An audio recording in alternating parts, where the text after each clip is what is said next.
అందరికీ నమస్కారం. మీ వేణి ఆదాయం ఏంటంటే మనం వాడే నీరు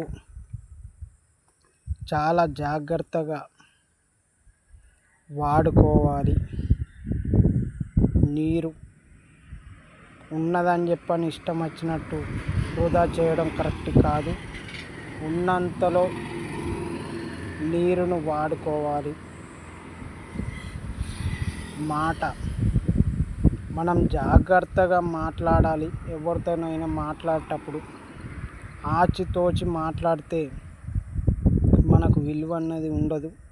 ఒక్కసారి నోరు జారినామంటే అది ఎక్కడికో దారి తీస్తుంది.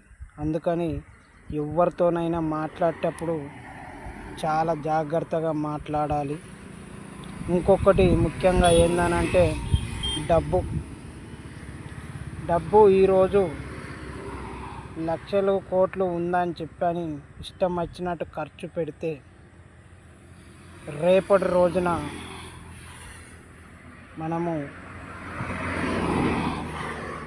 ఇంకొకరి మీద ఆధారపడి బతకవలసి వస్తుంది. అందుకనే డబ్బు కూడా జాగ్రత్తగా ఖర్చు చేయాలి. ఇవి మూడు చాలా ముఖ్యం. మన భవిష్యత్తు వీటిపైనే ఆధారపడి ఉంది కాబట్టి చాలా జాగ్రత్తగా ఉండడం చాలా మంచిది. మీ వేణి యాదవ్.